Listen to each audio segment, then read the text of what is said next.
demikian. Nah, jadi secara singkat dan cepat saya ingin tegaskan bahwa bangkit dari situasi sulit itu adalah satu hal yang niscaya, bahkan mutlak, yang diperintahkan oleh Al-Quran. Tidak pernah Allah menciptakan kesulitan untuk membuat kehidupan kita sulit, susah, larut dalam kegelisahan. Tapi Allah jadikan kesulitan itu sebagai katalis untuk bisa menghadirkan segala kemudahan dan kesuksesan yang kita harapkan. Caranya, persepsikan semua kesulitan itu sebagai tantangan. Petakan, baik dari yang ringan, menengah, ataupun berat. Setelah itu, bikin visi, ya, bikin rencana untuk mengatasi itu semua. Kemudian, eksekusi dengan perjuangan fisik kita, dan bangun kekompakan dengan mujahadah, serta isi semua dengan kesabaran. Bila itu telah terjadi, Assalamualaikum warahmatullahi wabarakatuh. Waalaikumsalam warahmatullahi wabarakatuh. Masya Allah, Alhamdulillah. Itulah tadi kajian virtual yang dibawakan oleh Ustadz Adi Hidayat LCMA. Semoga dapat diamalkan dalam kehidupan sehari-hari. Hadirin insan Kalak dan para pemirsa channel YouTube Kalak Group yang insya Allah dirahmati oleh Allah Subhanahu Wa Taala. Baik, sesi selanjutnya yaitu sesi tanya jawab. Baik Ustadz, ada beberapa pertanyaan yang masuk. Silakan. Pertanyaan pertama, bagaimana cara bisa tetap bersabar dan bisa bangkit melewati cobaan, baik cobaannya berupa pandemik seperti ini atau cobaan lainnya, Ustaz? Terima kasih. Mungkin bisa dijawab langsung, Ustaz, insyaallah. Baik. Bagaimana caranya bisa bersabar? Ya bersabar. Kemudian yang kedua, dalam situasi apa? Petakan dulu situasinya. Apa yang Anda maksudkan? Karena Islam itu satu-satunya, ya saya bisa katakan satu-satunya din, agama di muka bumi yang menampilkan pedoman bagi seluruh kehidupan kita. Silahkan demi Allah saya katakan, Anda bandingkan dengan keyakinan manapun. Tidak ada yang memiliki pedoman selengkap Islam. Islam mengatur perkara kehidupan kita, bahkan dari bangun tidur sampai tidur lagi. Dari perkara yang sederhana sampai yang kompleks, semua ada pedomannya. Silahkan cek, bangun tidur kita punya pedomannya, bahkan ada doanya. Doa itu pedomannya, ya bukan sekedar dibaca secara formal. Mau makan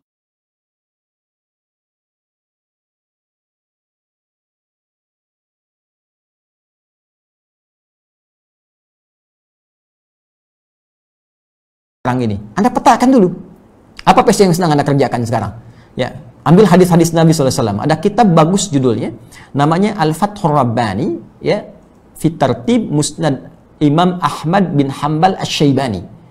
Di halaman 202 ada pedoman judulnya tentang Kitabul Waba wa Ta'un. Ya, kitab pedoman menghadapi wabah dan ta'un.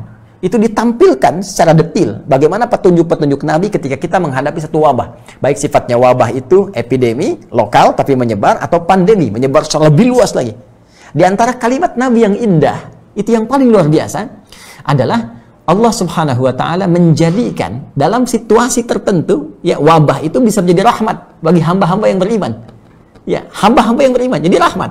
Nah, rahmat itu cabangnya bisa dua.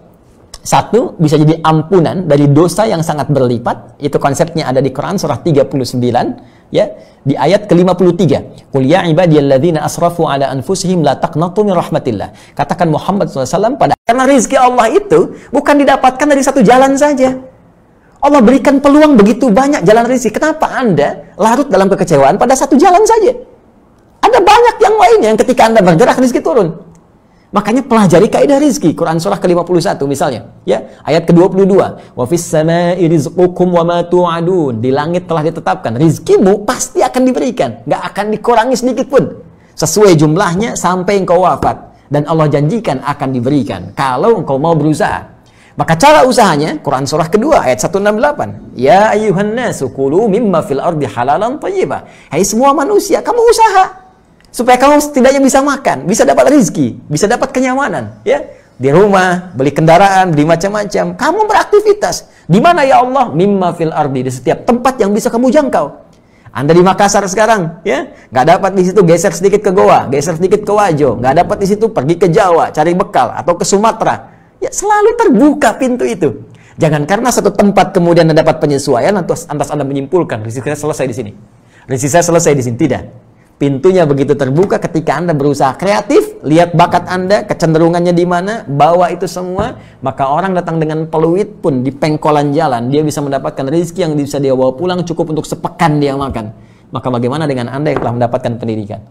Jadi sekali lagi, bersabar adalah mengembalikan solusi kepada Allah, berikhtiar yang diiringi dengan tawakal yang paripurna. Cara ikhtiarnya, lihat kesulitan apa yang tengah Anda hadapi, di bidang apa? Rumah tangga kah? Pekerjaan kah? Kehidupan sosial kah? Keluarkan teorinya, pelajari tingkat kesulitannya, pelajari solusi dalam Al-Quran dan Hadis, runtutannya amalkan. Setelah itu, tawakal kepada Allah dan lihat bagaimana hasilnya. Allah Ta'ala a'lam bishawab.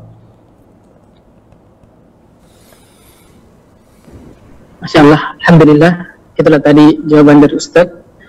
Mungkin satu atau dua pertanyaan lagi, Ustaz.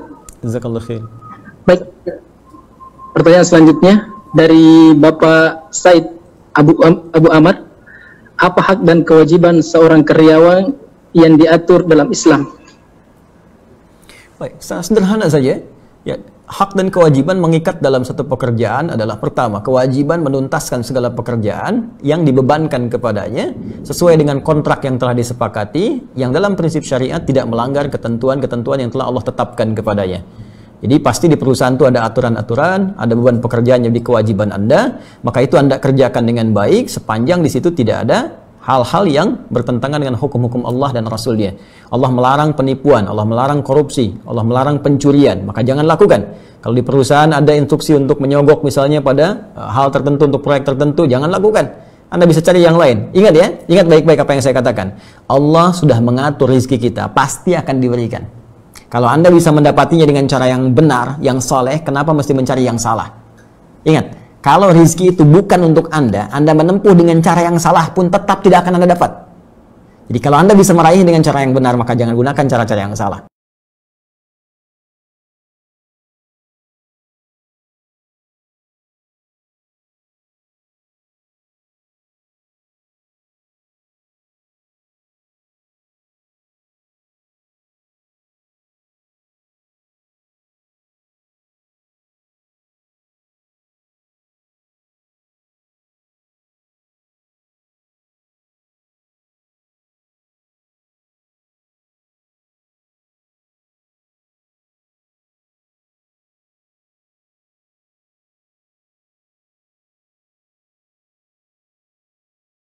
Bisnis ya, ada atau terkait dengan tijarah. Jadi ada 97 di situ bab yang bisa Anda keluarkan, tinggal Anda mau belajar yang mana.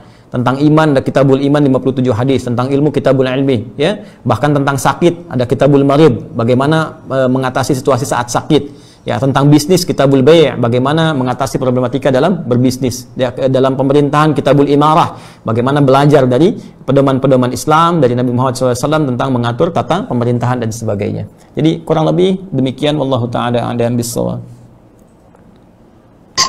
Alhamdulillah, itulah tadi jawaban. Mungkin pertanyaan terakhir Ustaz, karena waktu asar di bagian Sulawesi Tengah ini, Sulawesi ini Ustaz sudah mau masuk. Baik,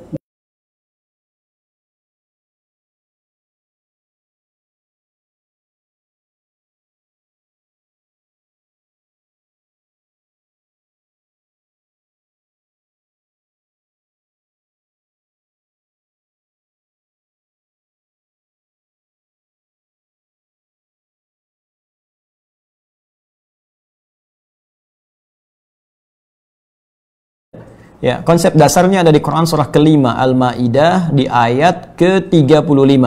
Ya, Quran surah kelima Al-Maidah di ayat ke-35, di paling kanan sebelah bawah di mushaf standar. Allah berfirman, perhatikan kalimatnya, ya ayyuhalladzina amanu taqullaha wabtaghu ilaihil wasilah. Hai orang-orang yang menyatakan diri beriman kepada Allah, tingkatkan takwamu kepada Allah. Dengan meningkatkan takwa itu, jadikan wasilah untuk mengentaskan persoalan hidupmu dan meraih apa yang kamu harapkan. Jadi wasilah atau media untuk mengentaskan persoalan kehidupan itu caranya meningkatkan takwa. Karena itu penegasannya disebutkan di Quran surah ke-65, teman-teman sekalian, di akhir ayat yang kedua, di awal ayat yang ketiga. Wa may yattaqillaha yaj'al lahu makhraja. Siapa yang mampu meningkatkan takwanya kepada Allah, maka Allah akan berkenan memberikan jalan keluar, solusi, mengentaskan kesulitannya. Wa yarzuqhu min haitsu la yahtasib, bahkan memberikan rezeki dari sisi yang tidak dia duga. Bahkan seterusnya, yaj'al lahu min amri yusra, menjadikan hidupnya menjadi lebih mudah, nyaman, hilang sulitnya. Yusra lawannya usra. Ketika yusra muncul, usranya hilang, ya kan? Nah, jadi cara kita mengentaskan kesulitan itu dengan meningkatkan takwa. Takwa, cara meningkatkannya banyak amalannya. Ya, kita ambil misalnya kaidah takwa. Takwa itu setidaknya ada 115 kali paparan dalam Al-Qur'an. Di antara yang pertama memaparkan sifat orang takwa di Al-Baqarah di ayat kedua sampai 5. Dzalikal kitabu la raiba fihi hudal lil muttaqin. Semua isi Al-Qur'an jangan pernah diragukan, menjadi petunjuk bagi orang takwa. Siapa orang takwa? Apa amalannya? Ayat 3. Alladzina yu'minuna bil ghaib, yaitu orang yang sering mengupdate imannya, diupgrade. Dia tingkatkan terus. Bagaimana caranya? Wa yuqimunas shalah. Dia tingkatkan sholatnya. Jadi ternyata sholat bagian dari amalan takwa. Takwa bisa mengentaskan persoalan. Jadi sholat itu wasilah terbaik tanpa biaya yang bisa menghilangkan kesulitan kita. Karena itu panggilan pertama sholat, panggilan mengentaskan kesulitan. Buka Quran surah kedua ayat ke-45.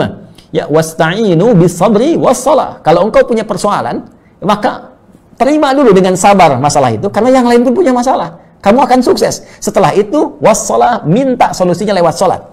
Karena itu dalam semua bacaan sholat isinya doa semua. Bahkan boleh kita meminta dalam sujud. Ya, walau dalam sholat fardu saya memilih tidak dilafadzkan, dalam hati kita minta. Ya, iman kita dipertaruhkan. Al-Baqarah ayat 153, ya, ayat 153. Ya ayyuhalladzina amanu ista'inu bis-sabri was-shalah. Hei, kalau kamu nggak yakin iman kamu di mana, kata Allah. Hei orang beriman, terima persoalan dengan sabar, minta solusi lewat salat. Karena itu kita minta, iyyaka na'budu wa iyyaka nasta'in. Ya Allah, aku sekarang ibadah salat, aku sekarang punya masalah. Aku minta solusi ya Allah. Maka lihat hadis qudsi jawabannya. Hadza baini wa baina 'abdi wa li 'abdi masal. Kata Allah, ini perjanjian antara aku dengan hambaku. Kalau hambaku benar salatnya, aku tuntaskan, aku berikan semua permohonannya. Satu salat. Dan salatnya bentuknya jama' di situ, teman-teman sekalian. Ya, bentuk mufrad yang bermakna jama'. Wa yuqimunas shalah. Alif lam shad lam wawu ta marbutah. Ya.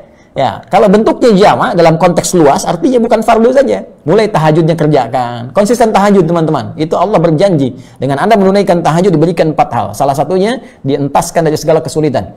Ya, Quran surah ke-17 ayat 79 sampai 81. Wa minal laili fatahajjad bihi nafilatan laka, ya, asa ayyab'atsaka rabbuka maqama mahmuda. Allah angkat nanti karir Anda. Ya, wa rabbi adkhilni mudkhala sidqin, dibimbing mengawali pekerjaan. Wa akhrijni mukhrajas sidqin, dibimbing mengentaskan kesulitan. Wa ja'alni min ladunka sultanan nasira, dilindungi kalau ada orang yang ingin sengaja menjahili Anda dalam pekerjaan. Ya, di salat. Wa mimma razaqnahum yunfiqun, infak. Karena itu tadi ada redaksi. Ya, infak, bersedekah dalam konteks dengan harta bisa mengentaskan kesulitan. Bisa. Ada teorinya itu. Ya, bahkan ada keterangan-keterangan yang disampaikan dari ulama bersanad kepada Rasulullah sallallahu alaihi wasallam. Walladzina yu'minuna bima unzila ilaik, interaksi dengan Al-Qur'an. Al-Quran membuka semua hal kesulitan. Kalau Anda sedang gelisah, punya masalah, alih-alih bikin status ya di media sosial, ambil wudhu, buka mushaf, baca. Itu saat baca minimal Allah tanamkan ketenangan dalam jiwa. Sehingga dengan tenang itu kesulitan mudah untuk dientaskan. Ya, itu diantara beberapa hal yang bisa kita lakukan secara singkat dan padat karena keterbatasan waktu. Jadi bisa dengan sholat, ya, bisa dengan infak, sedekah kalau ada harta, bisa juga dengan Al-Quran, menghafal Al-Quran, memahami, membaca, diikhtiarkan untuk mendapatkan solusi dari Allah Subhanahu Wa Taala. Demikian segala dalil yang tertuang dalam Al-Quran dari hal pokok yang Anda tanyakan. Semoga dengan itu Allah memudahkan kita untuk mengamalkannya. Itu intinya. Wallahu taala a'lam bissawab. Amin Allahumma amin. Alhamdulillah. Masya Allah, pertanyaan-pertanyaan sudah dijawab oleh Ustadz, dan semoga penanya dan pendengar dapat mengamalkan dalam kehidupan sehari-hari. Dengan berakhirnya sesi terakhir, maka berakhir pula kajian kita kali ini. Terima kasih atas atensinya, dan kami ucapkan kepada hadirin insan Kala dan para pemirsa channel YouTube Kala Group, syukran jazakumullahu khairan. Kami tutup dengan doa kafaratul majlis. Subhanakallahumma wa bihamdik, asyhadu an la ilaha illa anta, astaghfiruka wa atubu ilaik. Assalamualaikum warahmatullahi wabarakatuh. Assalamualaikum warahmatullahi wabarakatuh. Jazakumullah khair.